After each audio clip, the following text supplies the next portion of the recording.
હું 20 વર્ષની એક સુંદર ગોરા શરીરવાળી છોકરી હતી. મારા લગ્ન ગામડાના એક ખેડૂત છોકરા સાથે કર્યા. તે આખી રાત મને પ્રેમ કરતો રહ્યો. તેણે મને એક સેકન્ડ માટે પણ છોડી નહીં. હું ખૂબ જ રડી અને સીચો પાડી. કદાચ તે બધું સહન કરવાની મારામાં શક્તિ નહોતી. હવે તે મારું નસીબ હતું કે મારા લગ્ન આટલા વહેલા એક ગરીબ ગામડાના એક નાનકડા ઘરમાં એક ગામડાના છોકરા સાથે થયા.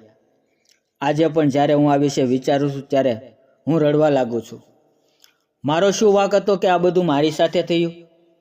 આ લગ્ન મારા પરિવારના લોકોએ જબરદસ્તીથી કરાવ્યા હતા. મેં ઘણી ના પાડી, છતાં તેઓએ મને તે છોકરા સાથે પરણાવી દીધી અને મારે મારા સાસરે જવું પડ્યું. લગ્નના દિવસે હું પલંગ પર બેઠી હતી ત્યારે મારા લગ્ન જેની સાથે થયા હતા તે છોકરો આવ્યો. તેનું નામ વિકાસ હતું. તે આવીને મારી પાસે બેસી ગયો. મને બિલકુલ ગમ્યું નહીં. તે છોકરો ખૂબ મજબૂત અને ઘણો ઊંચો હતો. તેણે મારા વખાણ કરવા માંડ્યા, પણ મેં તેની વાત પર ધ્યાન ન આપ્યું અને ચૂપ રહી ગઈ. અને મેં તેને કહ્યું કે મારે તારી સાથે સૂવું નથી, તું ત્યાં જઈને સૂઈ જા.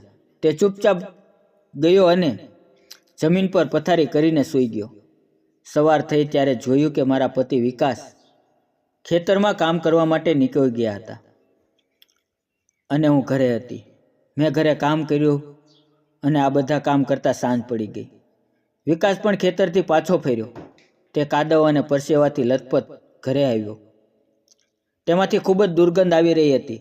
મને તેની નજીક જવાનું બિલકુલ મન ન થયું. હું તેનાથી દૂર ભાગી. મેં તેને કહ્યું કે મારી નજીક ન આવ. પછી તે નાહવા ગયો અને પછી તેણે ભોજન કર્યું.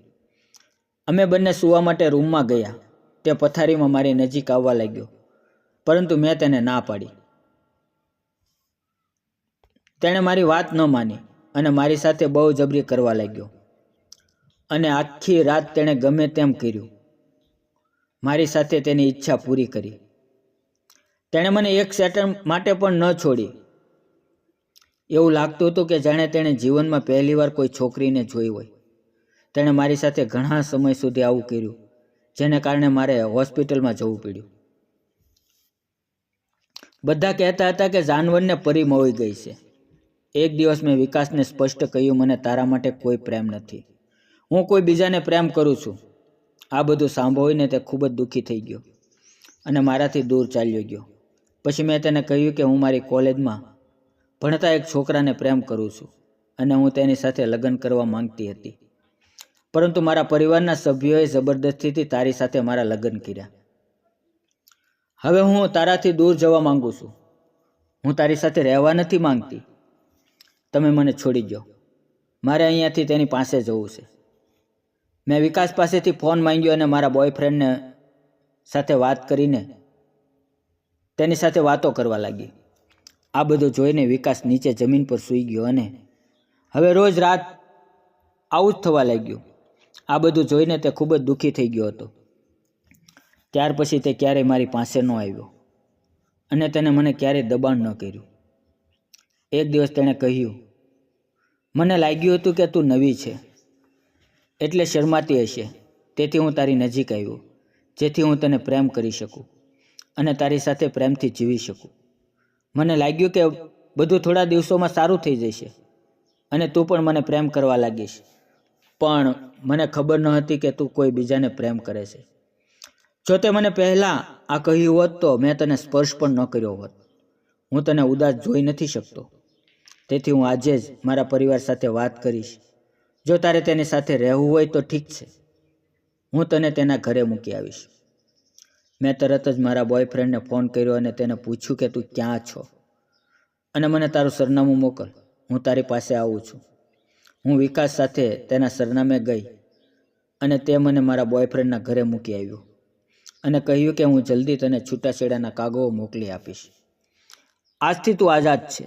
મને દુઃખ લાગ્યું, પણ આજે હું ખૂબ જ ખુશ હતી કે મને મારો પ્રેમ રમેશ પાછો મેળવ્યો. પછી વિકાસ પાછો તેના ઘરે ગયો. હું મારા બોયફ્રેન્ડ રમેશ સાથે તેના ઘરે બેઠી હતી. મેં તેને પૂછ્યું કે શું થયું, તારા પરિવારના સભ્યો ક્યાં છે? તેણે કહ્યું કે પરિવારના બધા સભ્યો બહાર ગયા છે. તેણે મારી સાથે એક ફોટો પણ પાડ્યો અને અમે ઘણા સમય સુધી વાતો કરી અને જમવાનું પણ સાથે જમી લીધું.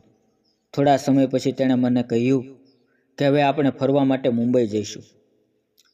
આ સાંભળીને હું ખૂબ જ ખુશ થઈ ગઈ અને તેણે મને તૈયાર થવાનું કહ્યું અને પોતે સ્નાન કરવા માટે જતો રહ્યો. અને જ્યારે તે નહાવા ગયો ત્યારે તેના મોબાઈલ પર એક મેસેજ આવ્યો.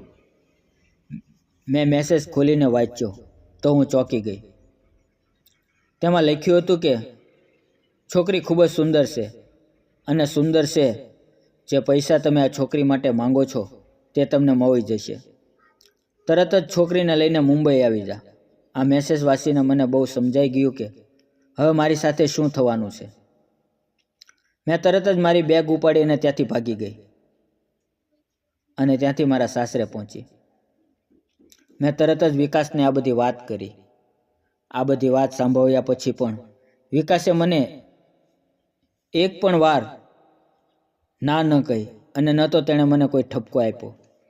તેને બદલે તેણે તે છોકરા સામે પોલીસ ફરિયાદ કરી અને તેને જેલમાં મોકલી દીધો. આ બધું જોઈને મને ખૂબ જ આશ્ચર્ય થયું. મેં સમજવામાં ખૂબ જ મોટી ભૂલ કરી હતી કે જે વ્યક્તિ સારી છે તે વ્યક્તિ મને ખરાબ લાગતો હતો અને જે વ્યક્તિ ખરાબ હતો તેને હું સારો માનતી હતી. હું કેટલી ખોટી હતી. હું વિકાસના પગમાં પડીને ખૂબ જ રડી અને તેની માફી માંગી, પણ તેણે મને કશું કહ્યું નહીં અને મને ઊભી કરીને ગળે લગાડી. આજે પણ તેના કપડાં કાદવથી ખરડાયેલા હતા અને તેના શરીરમાંથી પરસેવો વહી રહ્યો હતો. આજે મને તે ગંદુ લાગતું નહોતું, બલકે સુગંધ આવતી હતી જેમાં હું ડૂબી જવા માંગતી હતી. મને એનાથી દૂર જવાનું બિલકુલ મન થતું નહોતું. મને લાગ્યું કે હું બસ આમ જ રહું. મિત્રો, આપણે જીવનમાં જે જોવે આપણી સ્થિતિ પ્રમાણે જ મળે છે. જે થાય છે તે બધું સારું જ થાય છે. તેથી તમારા ભાગ્યને કોસવાનું બંધ કરો અને જે મળ્યું છે તેમાં ખુશ રહો. મિત્રો, વિડીયોને લાઈક કરી ચેનલને સબસ્ક્રાઈબ કરવાનું ભૂલતા નહીં. ફરી મળશું આપણે એક આવી જ વાર્તાની અંદર આવતીકાલે. ત્યાં સુધી આવજો. વિડીયોમાં આવેલા નામ, પાત્ર અને ઘટના કાલ્પનિક હતા. તેનો કોઈ પણ ધર્મ, જાતિ કે વ્યક્તિ સાથે સંબંધ નથી. ધન્યવાદ મિત્રો.